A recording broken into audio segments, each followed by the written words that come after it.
Los líderes en El Salvador son muchos.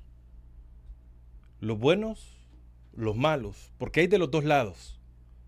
Los líderes en el mundo son demasiados. Buenos, malos, en diferentes ámbitos. Líder es aquel que con su palabra puede guiar, puede pastorear, puede aglutinar, puede convencer a un grupo de personas. Líder en positivo es aquel que hace todo esto, pero para un bien común. Tenemos toda clase de líderes, sin duda. Hoy vamos a hablar de muchos de ellos. Soy Francisco Gómez, junto a Ramiro Navas. Vamos a platicar en este podcast, en este capítulo número 8 que tenemos para compartir con todos ustedes, de aquellos grandes líderes que nos han dejado mucho para la historia, mucho para estar con todos ustedes. Pero ¿qué pasó con los líderes? Figuras icónicas y cambio social. Aquellos que sí fueron buenos, y si tenemos líderes aún en El Salvador. En el mundo sí los hay, pero en El Salvador, ¿qué clase de líder tenemos? Este programa se está grabando originalmente desde la cabina de radio larr.com y desde Bilbao. Este programa es internacional. Lo compartimos con todos ustedes, Ramiro Navas y un servidor, Francisco Gómez. Originalmente, un 23 de febrero, un lunes. Usted lo escucha cualquier día, cualquier hora, en cualquier lugar del mundo. Acá lo hemos dicho primero. Estamos con R de Rebeldes. Sean bienvenidos. Ramiro Navas hasta Bilbao, España. ¿Cómo está, Ramiro? Muy buenos días, buenas tardes, buenas noches a quienes estén a la hora que usted esté escuchando este episodio de Con R de Rebeldes. Estamos acá para discutir un tema muy importante y quizás un tema que no pierde vigencia, ¿no? ¿Cuál es el papel de los liderazgos, los líderes, las líderes en el mundo en general, en la historia, pero además en nuestro país, El Salvador? Así que ya estamos listos para entrarle al tema, Francisco. Fíjese que quisiera entender algo. A ver. ¿Qué pasó con los líderes? Esa es una pregunta. ¿Estamos hablando solo de líderes de antes o es que ya no hay líderes?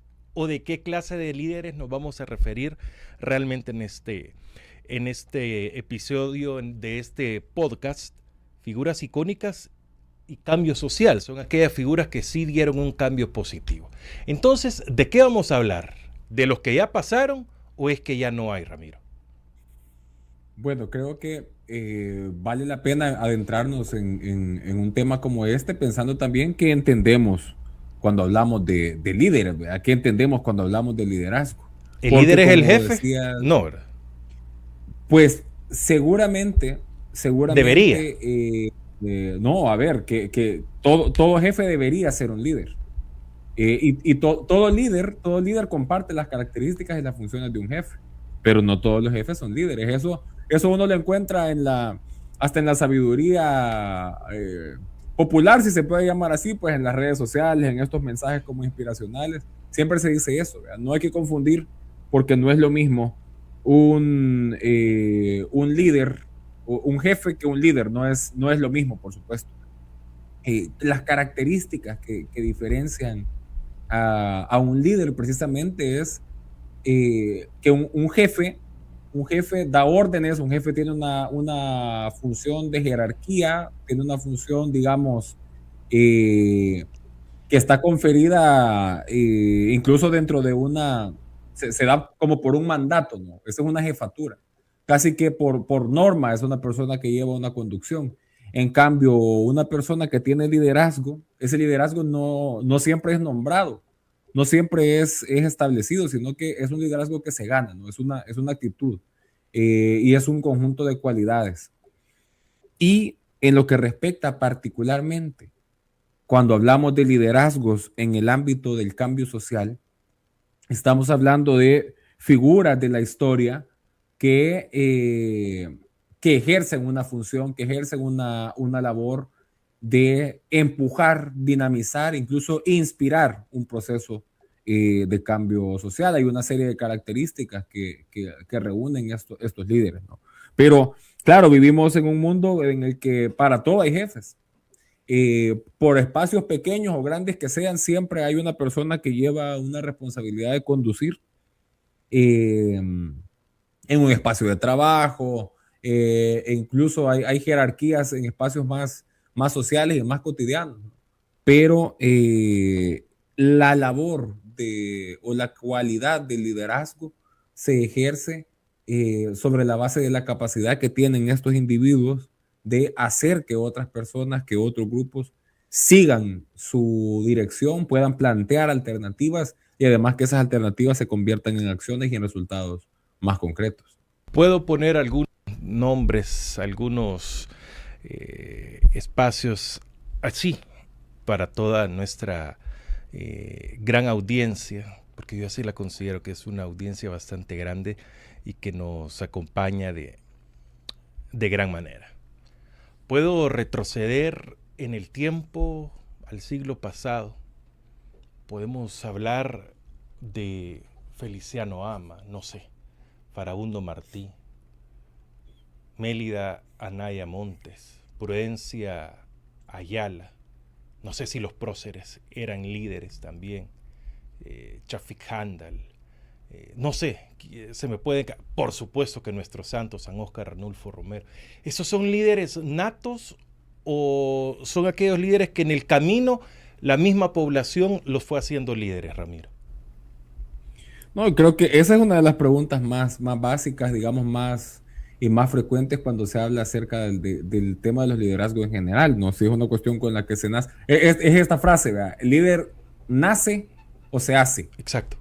Y hay diferentes criterios sobre la base de eso, ¿verdad? Yo creo que hay un conjunto de características que facilitan, que vienen ya como por defecto, no vienen ya como de fábrica, que pueden facilitar que una persona pueda ejercer un liderazgo, tener un don de la palabra, tener un don del convencimiento, tener una capacidad estratégica, de tener alguna visión de organización incluso. Son facilidades que sin duda pueden venir ya como lo digo, ¿no? Como preinstaladas en las personas que les pueden facilitar ejercer ese liderazgo. Pero yo sí soy de la idea de que la historia forja líderes a la medida de las personas que están a la altura de lo que demandan los tiempos en ese respectivo momento, ¿no? Pienso que hay determinadas coyunturas que eso, ¿no? Que van indicando, van marcando la pauta de hacia dónde se mueve ese liderazgo. Se han mencionado ejemplos, yo creo que podemos más adelante ir revisando algunos de esos ejemplos, pero yo señalaría, Francisco, que hay al menos 3 características o 3 elementos, 3 particularidades con respecto a los liderazgos en entornos de cambio social, sobre todo en El Salvador. Y lo podemos ir viendo sobre la base de esos mismos ejemplos. Creo que una primera de esas características es que estos líderes forman parte de un momento crítico en la historia de sus pueblos, en la historia de sus países, y no lo viven desde el margen. O sea, son personas que de alguna manera están vinculados con esos procesos de cambio. Pienso, por ejemplo, en Chafik Handal, ya que es uno de los ejemplos que has puesto, Francisco. Y Chafik Handal nace en la década de 1930 y su primera aproximación, según narra él mismo en sus memorias, su primera aproximación con los procesos los procesos históricos, no los procesos sociales, es en la huelga de brazos caídos de 1944. Chafik tenía en ese momento 14 años de edad, estudiaba en el Colegio García Flamenco, y él cuenta en sus memorias, ¿no? Que llegaron unos estudiantes universitarios a agitar ahí a los salones de clases y a decir, vaya, miren, aquí va a haber huelga porque tiene que caer el dictador y váyanse para sus casas o vayan para no sé dónde, ¿no? En ese momento Chafik Handal vivía en San Salvador, pero su familia estaba en Usulután. Y entonces él tomó la decisión de participar, ¿no? Y ahí va la segunda característica de los liderazgos. Primero, forman parte de estos momentos, obviamente, pero además toman una postura con respecto al momento de cambio social. Y casi siempre es una postura de participar, ¿no? De involucrarse, de inmiscuirse. Y esa decisión de participar, Francisco, viene sobre la base de un entendimiento del momento. O sea, que estos dos puntos se combinan el uno con el otro, ¿verdad? Porque forman parte de un momento histórico, toman una decisión, pero además es porque construyen una postura sobre la base de ese momento histórico que están viviendo, ¿no? Lo vemos claramente, bueno, por ejemplo, atendiendo el ejemplo de Monseñor Óscar Arnulfo Romero, ¿no? Él tiene un liderazgo, una posición, digamos, de liderazgo de vocería que es conferida por su cargo, ¿no? Él tiene la responsabilidad de ser el arzobispo de San Salvador, prácticamente la cabeza de la Iglesia Católica para todo el país. Entonces ya tenía una posición que le permitía ser visible, que le permitía que su voz fuera escuchada por miles de personas, pero toma una postura con respecto a la función que tiene él como líder de la iglesia y al momento que está viviendo el país. Y esa decisión que está vinculada con esa postura, luego trasciende, y yo creo que esta es una característica muy importante que distingue a los líderes del cambio social con respecto a otros, y es que obviamente tienen un arrastre muy fuerte en su vocería, en su figura, pero sus aspiraciones tienen una visión colectiva. Y eso es una de las cosas más importantes y, como digo, que distinguen a un liderazgo que impulsa un proceso de cambio social con respecto a otro tipo de liderazgo o de persona o de vocería, ¿no? Esta visión de que el colectivo, de que la gente, de que esta idea que creo que hemos abandonado mucho, que es de la otredad, ¿no? La lógica de proyectarnos en las vivencias, en el sentir, en las aspiraciones del otro, es una característica que ha marcado a estos liderazgos, ¿no? Entonces, forman parte de un momento crítico de la historia, toman una postura con respecto a ese momento crítico y esa postura los hace llevar hacia una decisión, y en el ejercicio de ese liderazgo son personas que tienen una profunda vocación colectiva, una profunda vocación de grupo por encima, siempre o casi siempre, de sus aspiraciones individuales. Perfecto. Mire, Ramiro, quisiera que nos detuviéramos. ¿Qué tipos de líderes se pueden tener? O simplemente, si este líder no es de mi línea, de mi tendencia,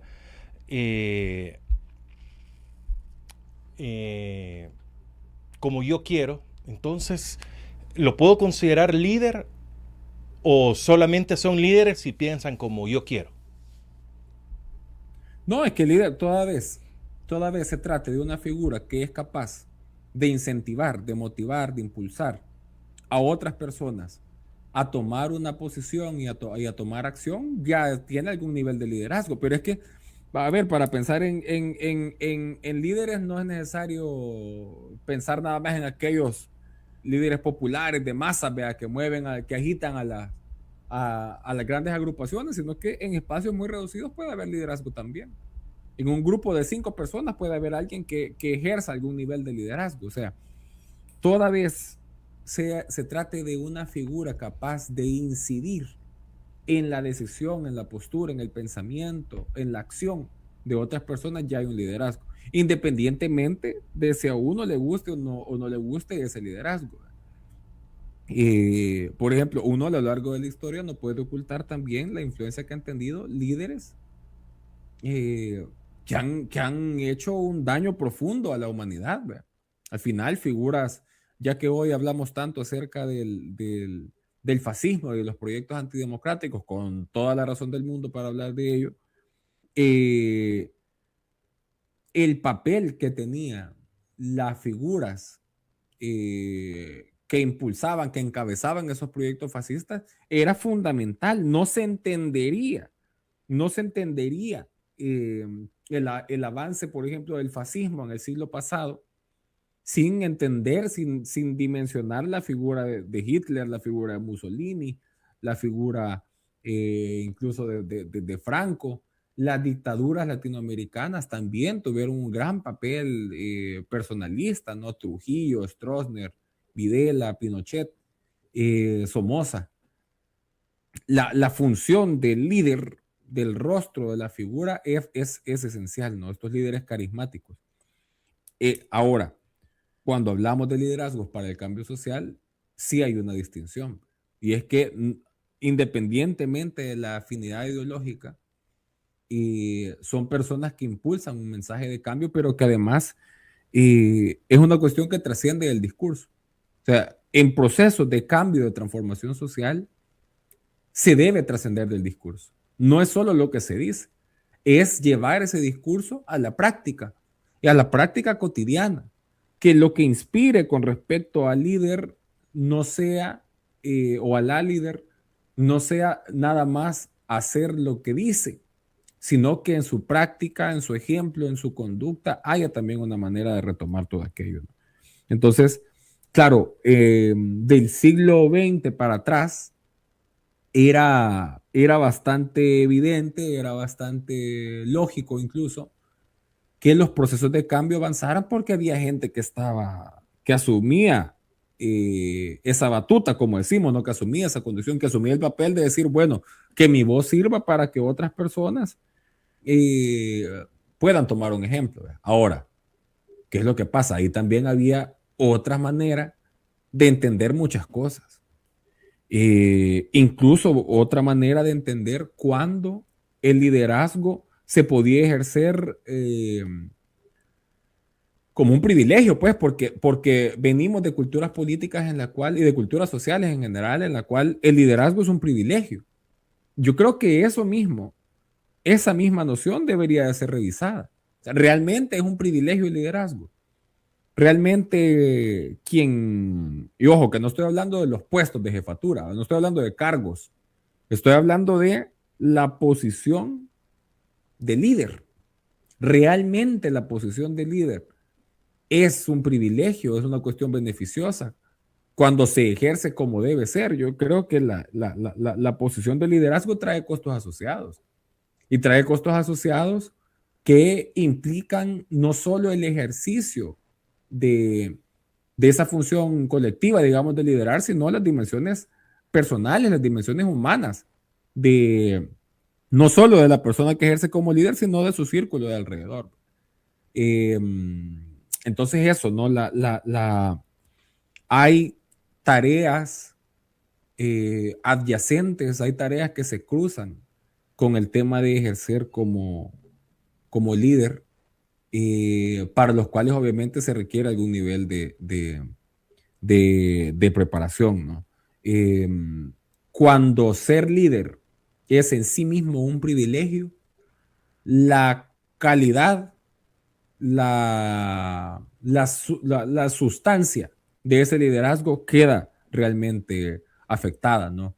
Y los líderes que verdaderamente son capaces de impulsar un cambio social son aquellos que entienden los costos de empujar un proceso con esas características, y son gente que entiende el liderazgo más como una acción de servicio, como un acto de renunciar, que como un acto de obtener privilegios o de obtener, acumular o ganar. Estamos en el episodio número 8 de Con R de Rebeldes. Estamos hablando de líderes, grandes líderes que ha tenido El Salvador, que ha tenido el mundo. Pero un líder puede trascender de su país, Ramiro. ¿De El Salvador algún líder ha trascendido a otros países? Por supuesto. Bueno, yo creo que el ejemplo más relevante es Monseñor Romero. Monseñor Romero tenía un liderazgo formal que era estar a la cabeza de la Iglesia Católica como arzobispo de San Salvador, pero usó ese espacio para convertirse en un líder social, en un líder popular. Y cuando digo líder popular me refiero al sentido más literal de la palabra. O sea, un líder del pueblo, desde el pueblo, para el pueblo y con el pueblo. Esa característica, esa visión de Monseñor hace que sea tan impregnado. Primero, o sea, la historia de Monseñor Romero es una historia de trascendencias. Es una historia de transgredir líneas, en el sentido que, primero, fue elegido para estar a la cabeza de la Iglesia Católica porque originalmente sus posturas no parecían ser tan progresistas como finalmente lo fueron. Y que en realidad progresistas es en el sentido de estar a favor de un cambio a beneficio de los más pobres, pero en realidad, digamos, para lo que se entiende hoy como posturas progresistas dentro de la iglesia tampoco era así. Pues, por ejemplo, en ese momento, en el momento en el que Monseñor asume como arzobispo de San Salvador, había una corriente muy importante en la iglesia, particularmente latinoamericana, pero en la iglesia de todo el mundo, que es la llamada teología de la liberación, que hace una serie de enunciados que plantean que el reino de Dios debe también construirse en la tierra, ¿verdad? Que es alcanzar la justicia, acabar con la pobreza y las razones de la desigualdad. Es una postura que aborda desde lo teológico los problemas sociales y sirvió como un marco de referencia. Entonces, para muchos procesos, incluso revolucionarios. Monseñor llega a ser arzobispo en un momento en el que la teología de la liberación está en boga, pero no es cierto que Monseñor estuviera adscrito a la teología de la liberación. De hecho, más de alguna vez hay registro de que Monseñor veía al menos con cautela la teología de la liberación. Con esto no estoy diciendo que haya una postura correcta o incorrecta. Yo particularmente creo que los enunciados de la teología de la liberación son con los que más puedo identificar yo mi forma de fe personal, yo como Ramiro. Pero Monseñor llega a ser arzobispo porque proyectaba hacia afuera una imagen que cuando entra él al arzobispado y tiene conocimiento desde esa palestra, desde ese nivel de todas las cosas que estaba sufriendo y padeciendo el pueblo, toma una postura, lo que decía al principio. Primero, entonces, trasciende desde una visión un poco más conservadora a una visión más popular. Luego, trasciende de nada más las fronteras de la propia Iglesia Católica hacia una frontera social más amplia. Hoy en día hay muchas personas de tradición cristiana evangélica, por ejemplo, que asumen la visión de Monseñor Romero, que tienen un gran respeto por él, no solo en su dimensión social, sino en su religión, en su dimensión espiritual también, y eso es importante, ¿no? Entonces, en estas trascendencias, por supuesto, que hay una trascendencia también en cuanto al ámbito geográfico o territorial de Monseñor Romero, ¿no? Está en una abadía en el Reino Unido, por ejemplo. Bueno, yo recién había llegado aquí a territorio del Estado español. Me invitaron a una actividad en el barrio de Carabanchel, en Madrid. Y íbamos caminando con las personas. Yo tenía una semana de haber llegado a Madrid. Íbamos caminando y de repente me encuentro yo justamente en el lugar donde íbamos a tener la actividad, calle Monseñor Oscar Romero. En el barrio Carabanchel. Fue una coincidencia, la gente que me había invitado no sabía, no había relacionado, más bien, que íbamos a estar salvadoreños en esa actividad. Una calle en un barrio de Madrid. Y así hay una serie de homenajes que se han hecho a Monseñor en todo el mundo. Bueno, y ahora es un santo de la iglesia. ¿Por qué una figura como Monseñor trasciende hasta convertirse en un liderazgo de ese tipo? Porque cumple con las características que he planteado, ¿no? Usa su vocería, usa su visibilidad, su micrófono para exponer una realidad de la que nadie estaba hablando en ese momento. Le fue advertido muchas veces a Monseñor que era peligroso lo que estaba haciendo y él no desistió de su voz profética. Esa es la virtud del liderazgo. Asumir la consecuencia de guiar, de conducir con la voz a un pueblo necesitado, demandado, urgido de que su verdad fuera expuesta. Y ese papel lo jugó Monseñor. Por eso, por supuesto, es considerado un líder. Ahora yo quisiera preguntarle, Maximiliano Hernández Martínez, dictador en El Salvador, ¿era un líder? Era un líder en el sentido que lo seguían. Tenía gente suficiente para seguirlo, para ir a a guerras por él, tenía un nivel de liderazgo. Pues es que también es parte de mitologías que a veces se arman o se construyen, ¿verdad? O sea, no necesariamente un líder es bueno siempre. Se puede ejercer liderazgo que no necesariamente es para lograr efectos positivos y efectos favorables, pero tienen liderazgo. El tema es cómo se configuran liderazgos que son antidemocráticos, cómo se configuran liderazgos que atentan contra derechos fundamentales de otros individuos o de colectivos. Vaya, si por ejemplo, si de eso hablamos, miren lo que está pasando. Este programa está siendo grabado el 23 de febrero. Este fin de semana hemos conocido que en el país hermano de México hay una gran convulsión porque han abatido a uno de los principales líderes de una organización criminal. Y tienen una importante cantidad de territorio mexicano en una situación de crisis. Uno quisiera decir, esos no son líderes. Claro, no son líderes porque no inspiran algo positivo, pero sin duda tienen una función tan importante que hacen, o sea, desaparece del mapa una figura con estas dimensiones, con estas características y ocurre lo que está pasando en México. O sea, no, aunque no nos guste, hay liderazgos en negativo. ¿Y qué es lo que pasa? Que ellos lo tienen más fácil. El liderazgo negativo lo tiene mucho más fácil. ¿Por qué? Porque hoy en día, lamentablemente, los hilos que mueven el mundo ponen de moda esos mensajes que van en contra de un proceso de cambio social. Nos han hecho creer y nos han hecho admitir que la defensa de los derechos humanos es una postura ideológica que persigue el interés de unos pocos. Y con eso, mientras abajo, mientras en la base, la gente está diciendo los derechos humanos no me sirven a mí para nada, lo que está pasando arriba es que los que están difundiendo ese discurso y tienen plata suficiente, plata pública casi siempre, para promover esos discursos, están aprovechando que la gente abajo se adormece de luchar por sus derechos para seguirse enriqueciendo, para seguir saqueando. Eso es lo que está pasando, no solo en El Salvador, pero en El Salvador es evidente y es brutal que eso es lo que está ocurriendo. Pues. Entonces, la tienen fácil hoy en día los liderazgos negativos. La tienen fácil hoy en día los liderazgos que adormecen, que engañan para seguir manteniendo sus propios privilegios y por tanto, por lógica, la tienen más difícil aquellas personas que aspiran a ejercer un liderazgo para inspirar que otro mundo, que otra sociedad, que otro país, que otro territorio, que otra realidad es posible. En esta era de la tecnología, de la comunicación muy fácil, muy rápida, ¿qué pasó con los grandes líderes?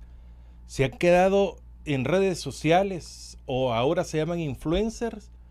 ¿O qué? ¿Los está absorbiendo o ya no hay espacio para líderes verdaderos que nos ayuden a caminar, a tener esas palabras nuevas, empatía, no nuevas, sino que hoy se utilizan como tener empatía, como llegar a tener esos líderes que con su palabra podían mover masas para bien, en un bien común, buscando una comunión con todos nuestros hermanos, en este caso salvadoreños. Ramiro, siglo XXI, año 2026, era de la tecnología, de la inteligencia artificial. Nayib Bukele es un líder. Es un líder. Es un líder porque tiene un montón de gente que lo sigue. Pero es lo que he dicho, Hernández Martínez era un líder, Hitler era un líder, Trump es un líder. Sí, porque hay gente que lo sigue. Claro, cuando tenés un monstruoso aparato de propaganda que está trabajando 24/7 de forma incansable para hacerte vender como si sos el hijo de Superman y el nieto de qué sé yo, del que encontró el arca perdida, pues va a ser bien difícil que no haya por lo menos una importante cantidad de gente que te esté viendo hacia arriba. Pues.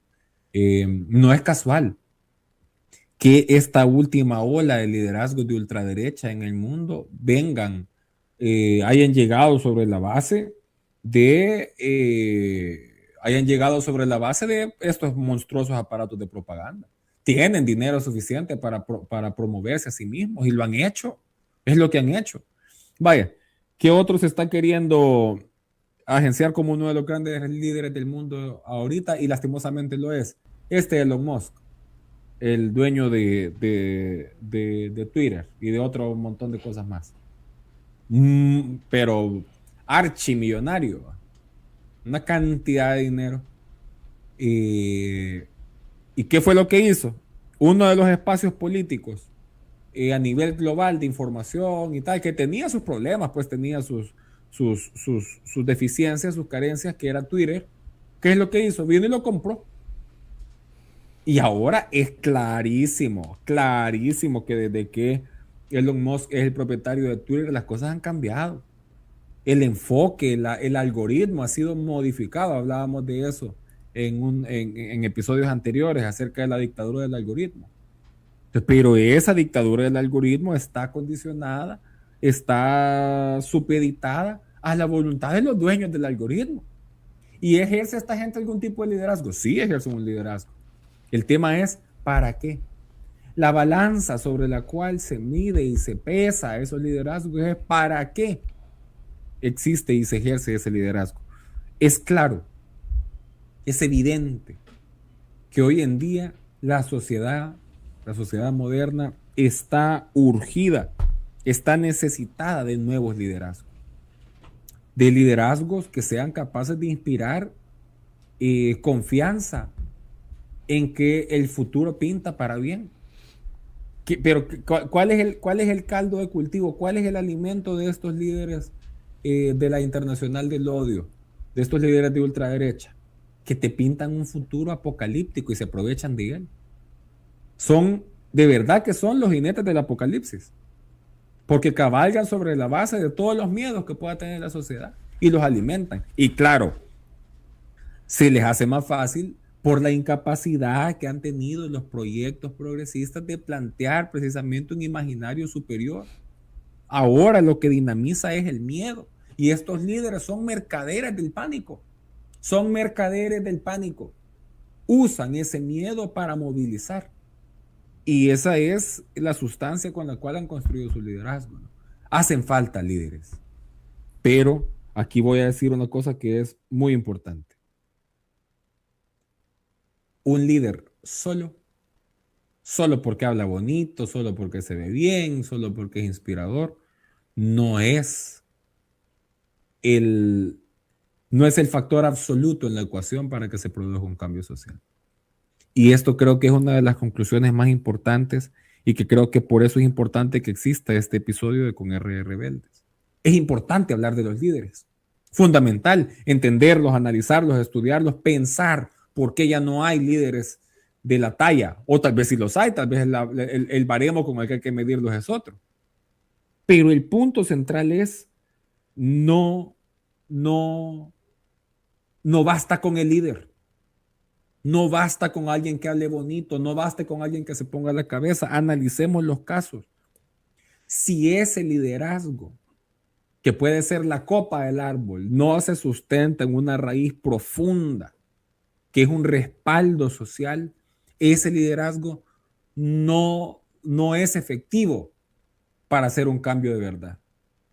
Entonces, tampoco, así como no todos los líderes son buenos, hay líderes negativos y por supuesto que ahora pareciera que hay muchos más. Así también, no todo aquel que tenga un micrófono, no todo aquel que tenga acceso a una cámara es necesariamente un líder. No necesariamente. Entonces tiene que probarse una capacidad, para dinamizar, para provocar que gente siga, perpetúe, reproduzca esa visión. Y por eso la visión colectiva es importante en esto.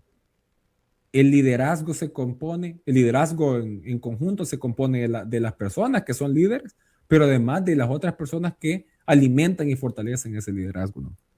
Y sobre todo, los líderes que son capaces y donde se puede poner en una balanza la cualidad de ese líder es el líder autocrático el líder que usa su posición para su privilegio individual, no quiere más líderes, no quiere líderes nuevos, porque un nuevo líder le genera una amenaza, una afrenta. Un líder para el cambio social lo que busca es que haya más liderazgo, porque mientras más liderazgos existan, más fácil va a ser dinamizar esos procesos de cambio. Hay hay una literatura, a mi juicio, perversa.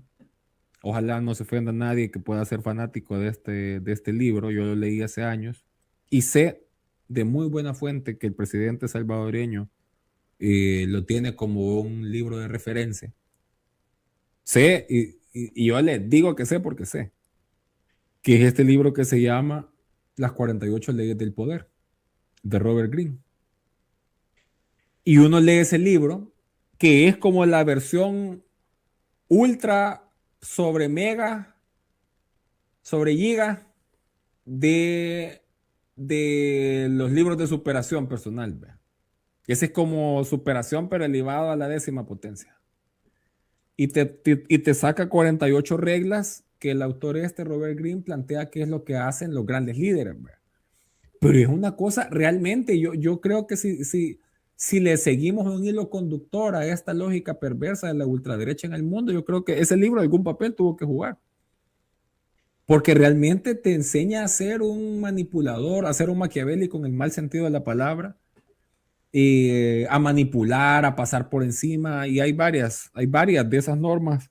Tengo la suerte que no me recuerdo bien ahorita de todas. Pero hay una que, por ejemplo, me acuerdo que dice, no le haga sombra a su amo. A su amo, dice. Y es cita literal del libro, la pueden buscar. Hay quienes la pueden hasta con número, como que fuera la Biblia. Pero una de esas reglas dice que no hay que hacerle sombra a su amo. Nunca devele sus verdaderas intenciones. Haga que los otros trabajen por usted. Y cuando lo vas leyendo, y la cosa es que parece tener sentido, pues cuando vos lo vas leyendo y vas desmenuzando y dicen, hey, es cierto. ¿Verdad? ¿Qué esconde eso detrás? Esos manuales de liderazgo como los grandes, como los poderosos, ¿qué esconden? Una pretensión que hace. Uno, que el que verdaderamente tiene el capital económico, porque esto va siempre de relaciones económicas, siempre, que el que tiene el capital económico para ejercer esa forma de poder, lo hace tranquilamente y legitimado, porque lo que está haciendo es reafirmarse como líder, como los grandes líderes de la historia. Pero cuando viene un Juan Pueblo como yo, como cualquiera, y viene y lee ese libro, ¿qué es lo que va a hacer? Va a aspirar a tener esa grandeza, por supuesto, y va a aplicar las 48 leyes del poder en su pequeño y reducido espacio de incidencia que le permite su condición económica. Y genera una cultura de depredación social en el que todo el tiempo estamos compitiendo unos con otros en una carrera de quién va escalando más alto a costa de patearle la cabeza y los hombros al que va quedando abajo. Y convierten la lógica de la sociedad en una escalera donde hay que ir pateando al otro para subir y subir y subir. Esa lógica es esa cultura perversa, sucia, deformada del liderazgo, alimentada por la autoayuda y por este coaching, no todo, pero hay una línea de esto de la autoayuda y toda esta cuestión de la superación personal que ha sido funcional a este paradigma ultra individualista que ha facilitado a las extremas derechas. O sea, cualquier persona viene y ve a un líder grandote y que habla fuerte y que no tiene pelos en la lengua para decir las cosas y dice, yo me identifico porque yo quiero ser como él.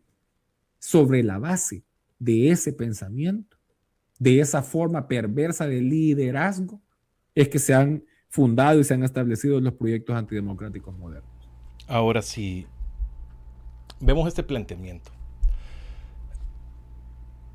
¿Un líder se puede convertir en un verdugo si no sabe guiar a sus ovejas?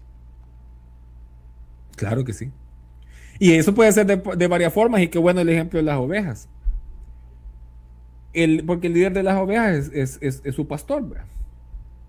Un pastor puede, si no está listo para la tarea, llevar a sus ovejas a pastar a un lugar donde no haya suficiente pasto. Y pueden adelgazar y tener hambre. ¿Y es porque el pastor era malo y las quería dejar hambrientas? No, tal vez puede ser por la inexperiencia, no sabía, no estaba preparado. O puede que las lleve a un lugar donde él no alcance a cubrirlas a todas, a cuidarlas a todas y haya depredadores.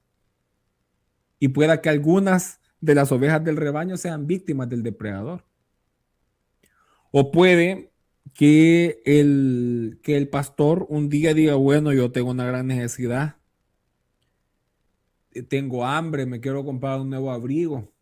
La verdad es que voy a ir, no son mías estas ovejas, pero porque se las ando pastoreando a alguien más, pero voy a vender estas dos y con eso me voy a comprar y voy a decir que las mataron.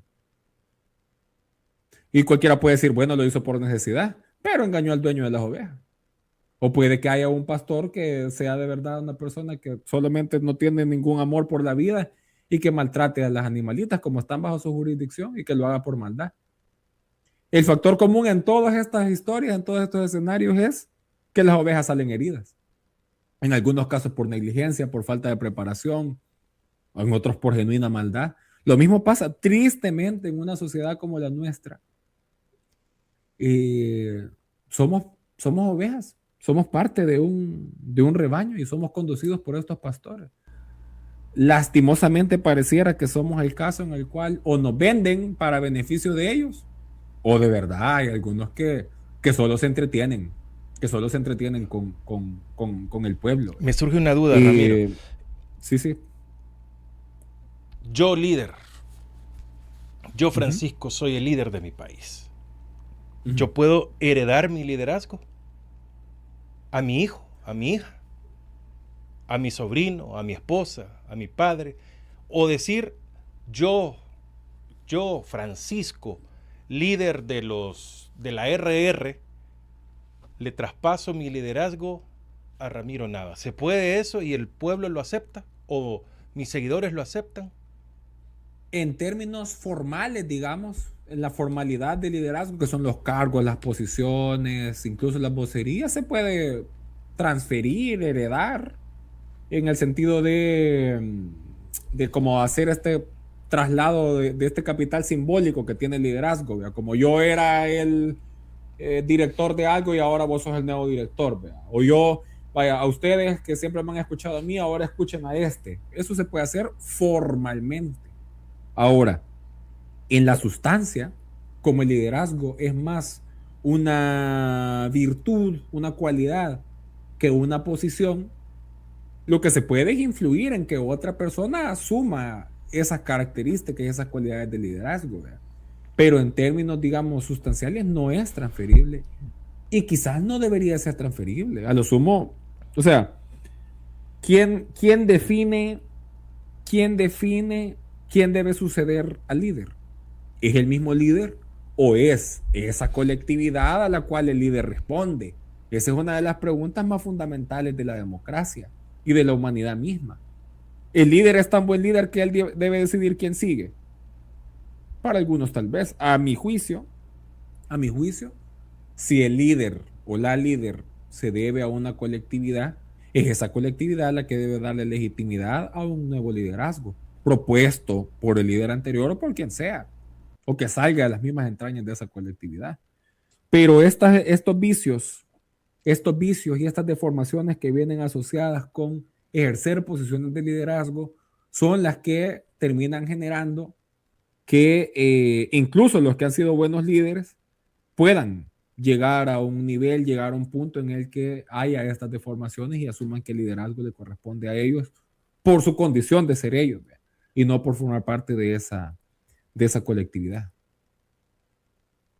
Estamos en el capítulo número 8 de Con R de Rebeldes. Estamos hablando de los liderazgos, pero de esos grandes líderes. Podríamos poner en un ámbito internacional a Fidel Castro, a Mahatma Gandhi. Por el otro lado, sería un líder negativo, según lo que dicta la historia, Hitler. ¿A dónde podríamos poner a Videla? ¿O estos son otra cosa? ¿Cómo podríamos poner a Fidel Castro, que con muy poco logró mucho e hicieron el aguante o la resistencia, Ramiro? Vaya, aquí podemos hacer un análisis incluso ahora que además que Cuba vuelve a ser uno de los temas centrales en la conversación del mundo. Creo que podemos hacer un análisis no desde la perspectiva ideológica y no porque lo ideológico no sea importante, porque lo ideológico es fundamental. Y cualquiera que venga a decir que las ideologías son cosas del pasado, como mínimo no le crea, como mínimo. Pero no merece ningún respeto intelectual una persona que diga, prefiera a una persona que le diga, mira, yo soy de la ideología totalmente contraria a la tuya, a alguien que le diga que las ideologías no son importantes. Eso era un paréntesis que siempre vamos a insistir.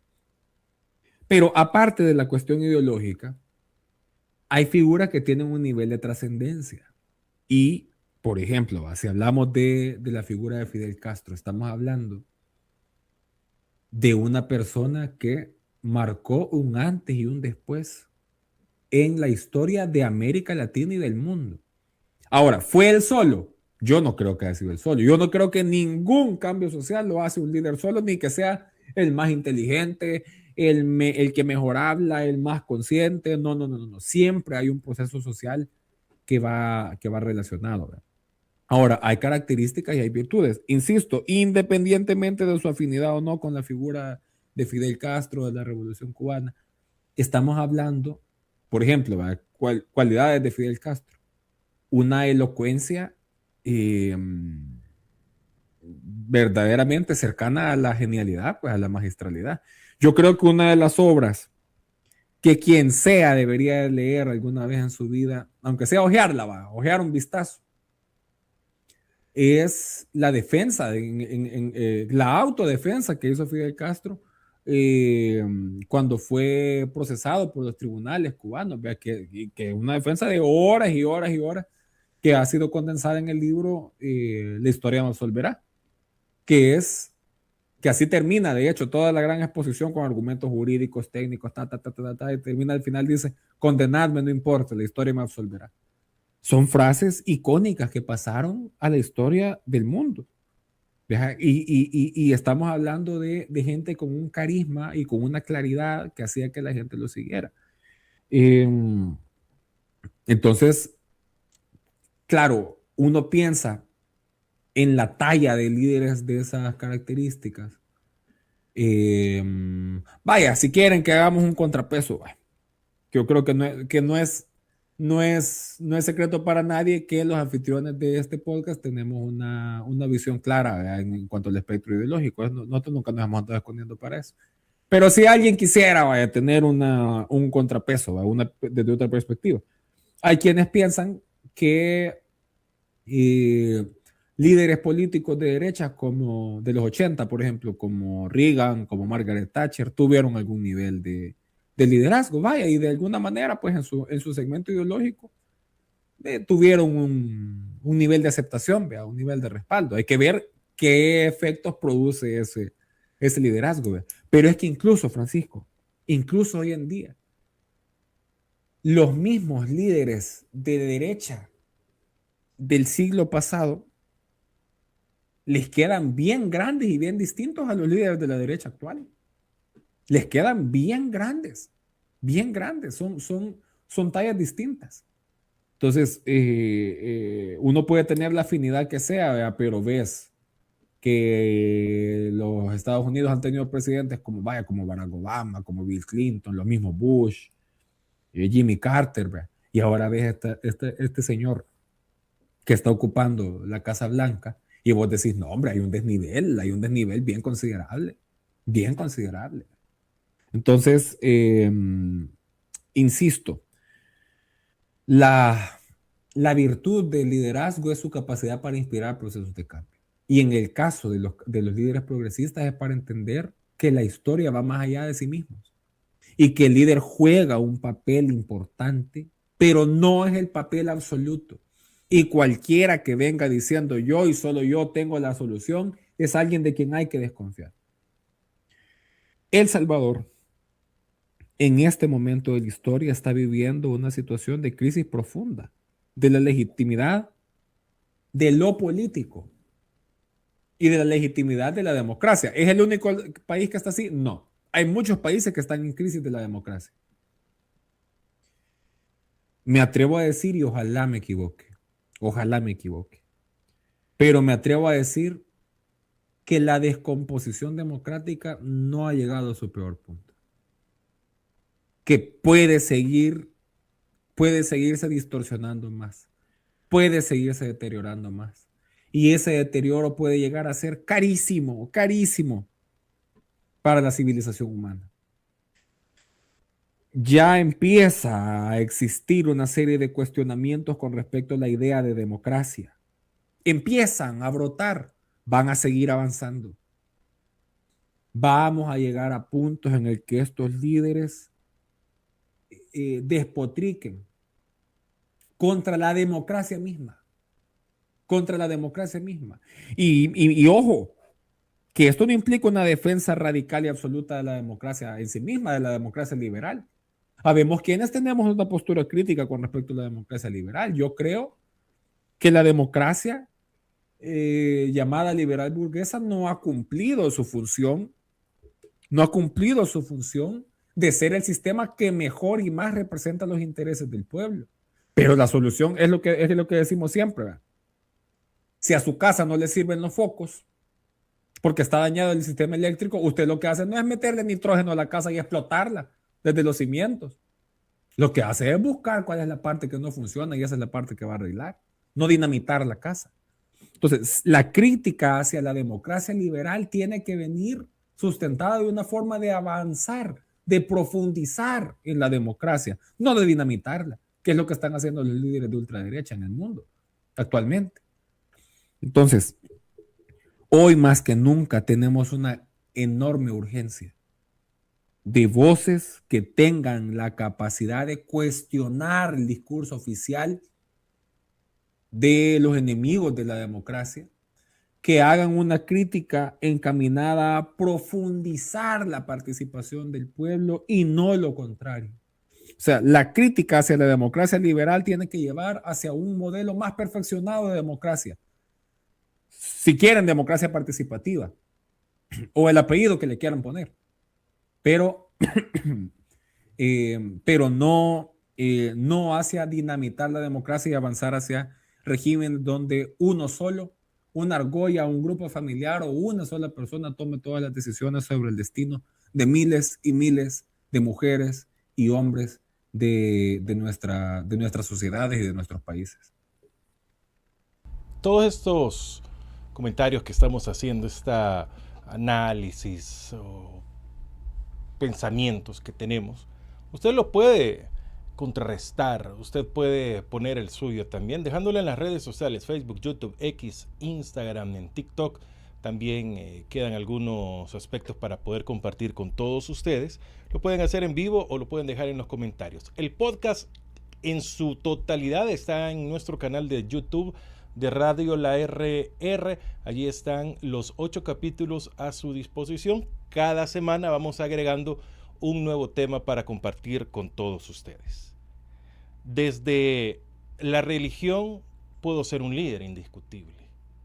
En este país hay iglesias bastante grandes. ¿Puedo poner mi liderazgo al servicio del poder para mal? Claro. Desde un y púlpito. Lastimosamente se ha convertido en la regla.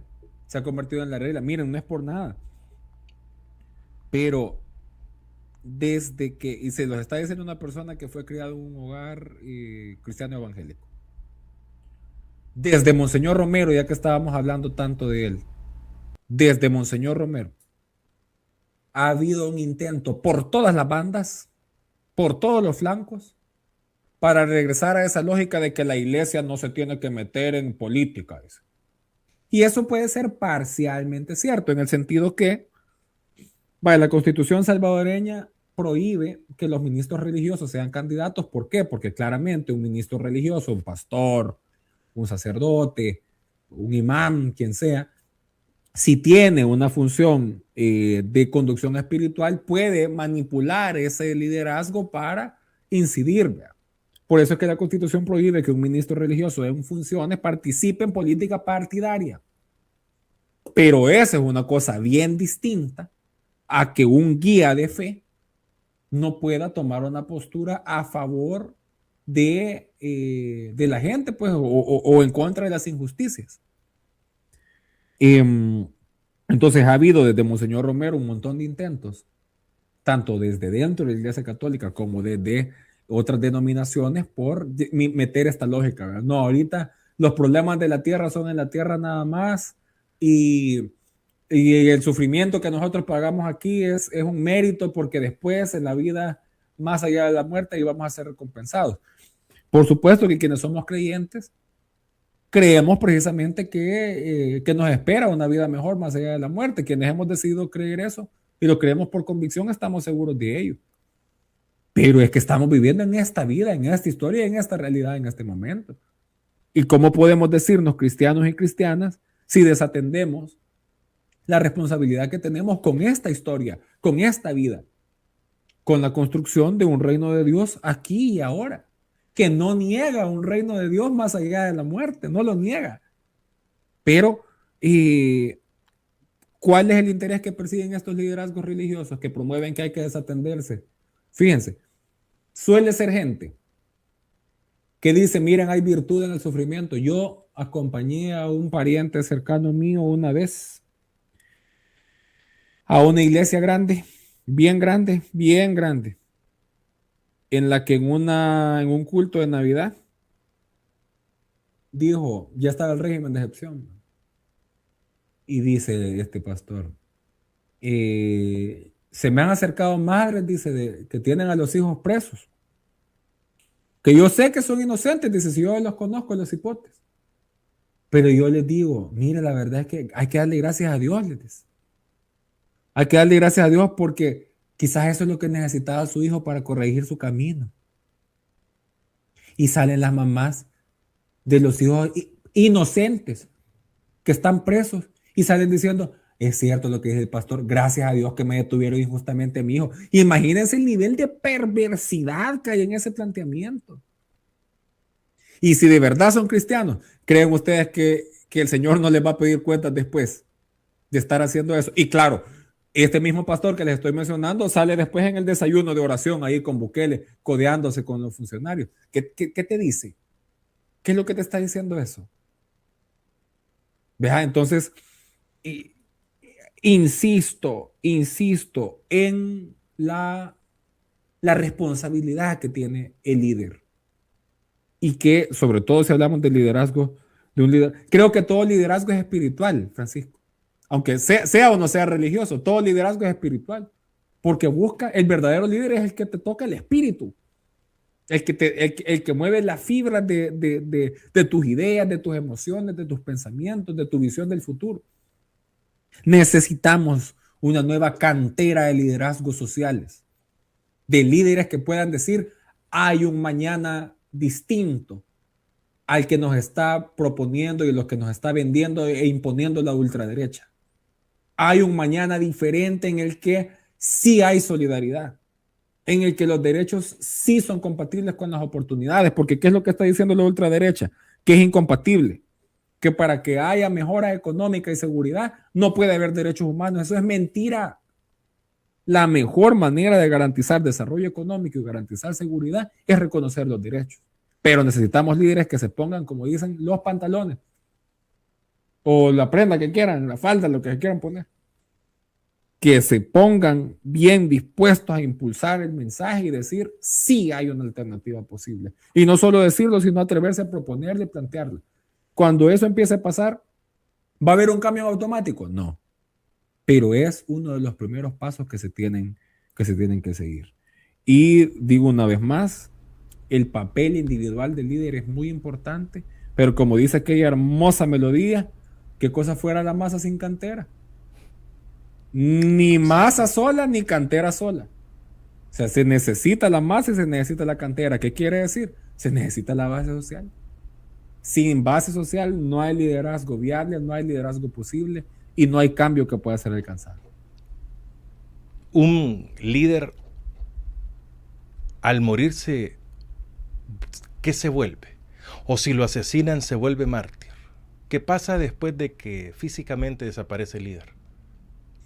Yo creo que eso también depende de las condiciones particulares de cada líder, de cada figura. Porque sí, porque hay quienes... Hay una película de esas que nuestro querido anfitrión aquí, Francisco Gómez, no le gusta ver, dice, porque son muy populares. Pero en la película de Batman, ¿De dice cuál una Batman? frase maravillosa. Batman, el de que el actor es Christian Bale, la de Ah, Christopher Nolan. que como aquí hablan de un Batman Dice, también. no, pero esa película es de terror. Ah, bueno. Sí, sí, ya va ya va la tercera película de la saga.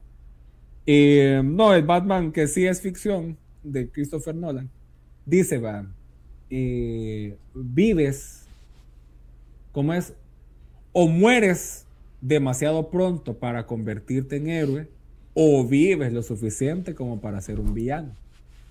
Y yo creo que es una frase bien reveladora, porque es como, claro, mientras más se extiende el ejercicio del liderazgo, más fácil es que se generen anticuerpos. No, pero es que hay más. Volviendo al primer ejemplo que poníamos temprano. Hemos hablado aquí de Chafik Handal, de quien es evidente que ambas personas que participamos en este espacio de reflexión es una figura por la que sentimos admiración. Y yo jamás en la vida me he sonrojado ni me voy a sonrojar de decir que Chafik Handal es de las mentes más ilustres y brillantes que ha visto El Salvador. Y Chafik tuvo un liderazgo en el conflicto armado. Bueno, tuvo un liderazgo antes del conflicto armado. En la etapa de agotamiento de la vía democrática que fue en los 70, un liderazgo que yo le he dicho, los que quieren vender a Chafik Handal como una persona intransigente e incapaz, mentira. Chafik fue una persona tan demócrata que incluso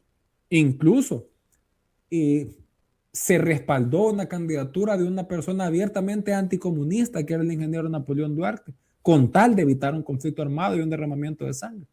Entonces, tuvo un liderazgo en esa etapa, tuvo un liderazgo en el conflicto armado, tuvo un liderazgo en el proceso de negociación de la paz y en la transición posterior. Tuvo un liderazgo cuando fue candidato presidencial. Recorrió todo el país, estuvo en las papeletas. Pero yo me atrevería a decir, y si usted, amigo o amiga, tiene una opinión diferente, con gusto, por supuesto que se la respeto, pero mi opinión personal es que el punto más alto del liderazgo de Chafik como ícono llegó después de 2006, cuando la gente entendió la madera de ser humano que había perdido. Y yo estaba pequeño. En mi familia fue un acontecimiento severo el fallecimiento de Chafik. Duro. Y yo me acuerdo que como pasábamos viendo noticias todo el día, porque ahí no había Facebook, no había TikTok, no había nada de eso. Ahí era a las 8 de la noche encender la tele. Y recuerdo haber visto a aquellos señorones tricolores, ¿vea?, diciendo, ha muerto uno de los más grandes demócratas que ha nacido en este país y una persona con la que podíamos sentarnos y hablar. Y yo, que para ese tiempo, ¿cuántos años tenía? Quiero ver, tenía 12 años. 12 años. No, quiero ver. No, tenía más. Por ahí anda. Sí, como 12, 13 años. Yo no había visto cosas semejantes nunca en mi vida. Ver a una de las grandes figuras de la derecha hablando bien de alguien del frente, pero además de quién en ese momento. Estamos hablando del 2006. Y yo dije, qué grande vivir una vida que te permita que cuando partas de este mundo, tus adversarios digan, ha muerto una figura grande, ha muerto una figura noble. Eso creo yo que habla de la talla de un líder. ¿Vea? Son cosas que, como digo, es más difícil verlas hoy en día. Entonces, vaya, y hoy, esto lo hablábamos hace poco con un amigo salvadoreño también que está aquí, por donde estoy yo, en el País Vasco, y le decía, hoy Chafik es un fenómeno cultural, como lo fue en su momento el Che Guevara, por ejemplo. Pero Chafik es una figura de la cultura popular salvadoreña.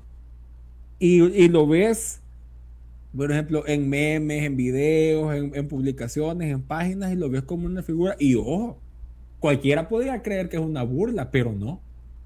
Si te adentras en la sustancia que está detrás de esta figura icónica que ha sido Chafik. Este audio que sacan de un comediante ahí que sacó su chiste hace años. Señoras y señores, y ta. ¿Por qué esas cosas ha trascendido en el tiempo? Porque son parte de los efectos de cuando la persona trasciende a sí misma y se convierte en un ícono. Entonces, ¿qué le decía yo a este amigo que les estoy mencionando? Que está en organización. Hay que descomponer eso que ha hecho que Chafik sea ese ícono. Porque en esos hilos, en esos tendones que vamos a encontrar, está cómo fortalecer este músculo. Cómo hacer que esa impregnación que tiene esa figura se transmita, se convierta también en una impregnación de sus ideas. Porque aunque la figura y la personalidad sean reconocidas, las ideas nos están haciendo falta y sería muy bueno tenerlas a la mano. Es imposible. Bueno, y esto aplica para Chafik y por supuesto para otros liderazgos con esas características. Es imposible continuar después de todo esto que ha mencionado usted, Ramiro, de Chafik Handel, que usted lo mencionó, también tuve la oportunidad de vivir sus últimos tiempos, de poder hablar con él, de tener un consejo de parte de él, de trabajar no para él, sino que con él, y que nos viera, yo un veinteañero apenas, como alguien más del equipo, que no era más, que no era menos, en los que nos daba que las soluciones éramos nosotros mismos para los problemas que teníamos en nuestro círculo, del cual él era un líder, pero era un líder en positivo. Ese chiste que usted comenta del comediante, entiendo, a mí no me causa mucha gracia, porque como lo describen ahí, por lo menos yo no lo conocí de esa forma. Por supuesto, para enfrentarse al poder tenía que ser una persona firme, recta y correcta, lo cual él fue. Y por eso trasciende, y esta persona con la cual se podía dialogar, con un conocimiento impresionante de muchos temas, o de la mayoría de temas, pero era un ser humano, era alguien que, como dicen, un ser bonachón, alguien que te escuchaba, que ponía atención, y en la próxima vez, que podía ser 1, 2, 3 años después que te viera, te preguntaba por el caso específico. Y uno decía, ¿cómo alguien que tiene que resolver los problemas del país tiene tan vivo lo que yo le comenté la última vez? Ese ser era Chafik Handel, y que fue todo lo que quieran, pero no era una persona en lo absoluto mala. Era un ser que daba ternura y que nos daba tantísimo. ¿Estamos próximos a ver a otro líder en El Salvador, Ramiro? ¿O está difícil, la coyuntura no da para eso, o estos son los momentos donde deben de salir? Si estamos a la expectativa de que salga un líder, estamos lejos de que aparezca. Correcto. Lo que puede provocar el ascenso de liderazgos nuevos, y lo digo en plural, de liderazgos nuevos, es que cada quien asuma que no podemos esperar que salga alguien con el dedo índice a decir para allá vamos. La historia va a ir marcando las pautas que van a ir fortaleciendo e impulsando, abriéndole paso a esos nuevos liderazgos. Yo rara vez confío en una persona que dice yo soy, venid en pos de mí, eso solo mi Señor Jesús. Pero que venga alguien más y diga venid aquí, donde yo digo es, que crea que tienen la fórmula única. No, a mí me genera desconfianza eso. Creo que una de las últimas cosas que hay que decir, y que no le he dicho antes y es intencional, aparte de todas las características que he mencionado, el líder, una persona puede creer, puede sentir, puede consentir que tiene cualidades de liderazgo, y eso está bueno. Pero el líder no se nombra solo, Francisco. y amigas, amigos que nos están viendo aquí con R Rebeldes. El líder no se nombra a sí mismo. La líder no se nombra a sí misma. Es la colectividad, el grupo, la comunidad, la que determina en algún momento que esa persona ejerce un liderazgo. Cualquiera que venga y diga yo soy, no hay que tener confianza. No funciona así. ¿Que necesitamos líderes? Por supuesto que los necesitamos. Pero deberíamos de tener donde, miren, es tan poca la gente que se mantiene al pie del cañón porque pues sí, las condiciones son difíciles, hay persecución, hay muchas represalias contra las personas que se manifiestan en contra del orden dominante hoy en día. No es fácil. Pero entonces, como no es fácil, donde haya alguien dispuesto a pelear por la verdad, a defender los derechos, a decir que las cosas no son como el gobierno o como la ultraderecha del mundo la plantea, ahí hay una semilla de liderazgo. Esa es tierra fértil donde hay que sembrar, y yo estoy convencido, porque la historia lo ha indicado, que aunque esté árida la tierra y aunque haya prolongada sequía, pero un día esas semillas las cosecharemos. La semilla de la valentía, de la coherencia, de la sensatez, de la decencia, como diría una de las quizás líderes más importantes con las que he tenido la oportunidad de convivir, mi compañera, mi amiga, mi maestra, Ruth López. Tengan decencia, dice, esto un día se va a acabar.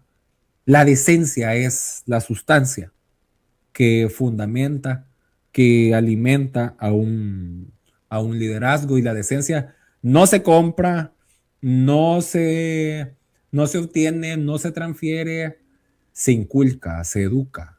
Es un proceso colectivo y es un proceso es un proceso que crece en lo colectivo, que se abona en lo colectivo, pero que se cuida y se trabaja y se asume en lo individual. Ramiro Navas, no me queda más que agradecer. Me han encantado las reflexiones de ahora. Si usted en determinado, que lo dudo mucho, de alguno de los que se ha mencionado usted nunca había escuchado, para eso sirve el internet también. Para eso hay que googlear, para que conozca un poco más de todos estos personajes que hemos hablado. Que se nos quedaron muchísimos, por supuesto que se nos quedaron muchísimos. Pero hemos hablado de líderes del Salvador. Puede ser un líder pequeño para usted. En su comunidad hay un líder. Y a ese, de forma natural, se sigue. Dicen que en los equipos de fútbol, fulano es el líder. Y usualmente el líder es el que pone el orden, el que manda a los jugadores para allá, para acá, el que dice no, ya no peleen, o el que dice no, vos haces las cosas. Ese es un líder probablemente. ¿Cuántos líderes pueden haber? ¿Pueden ser todos líderes en un grupo? Sí. ¿Y saben cuándo todos los líderes se unen en un grupo? Cuando el líder principal, que puede ser un presidente, convoca a sus asesores, que usualmente son los ministros, y sus asesores específicos, y convoca a lo mejor al líder en cada área. Allí estamos haciendo república. Allí estamos progresando como país. Pero cuando escoge al líder, no, usted escoge al chero, al amigo, para que esté con uno y que reciba todas las dádivas y lleguen a ser una fiesta del erario público. Ahí no hay líderes. Ahí no es. Usted tiene que buscar líderes. Pero es que yo soy líder. Ya lo he dicho en otras oportunidades, cuando leemos. Y hay una frase que dice, si en mucho tiempo en el círculo o en la zona o en el trabajo, digamos, que tú estás, eres el más inteligente o el mejor durante un año por lo menos, estás en el lugar equivocado. ¿Qué significa? Tenemos que buscar más líderes y que esto salga a flote. Si solo yo soy el líder, si soy el presidente, puede ser una dictadura, puede ser una tiranía, puede ser algo nefasto para cada país. Hay que entender las cosas. Gracias, Ramiro, por habernos acompañado en esta octava edición del podcast con R de Rebeldes. ¿Por qué con R de Rebeldes? Miren, es Rebeldes realmente el programa. Pero la rebeldía no es malo. La rebeldía es como la revolución, porque hacemos un cambio y queremos lo mejor. Gracias, Ramiro Navas. Gracias, Francisco Gómez. Gracias a todas las personas que fielmente escuchan este espacio de reflexión colectiva, de mirada hacia el futuro, de propuestas. Y aquí seguiremos. Aquí no se rinde nadie. Y me atrevo a decir, aquí vamos hasta la victoria y siempre. ¿Y por qué no le digo bien?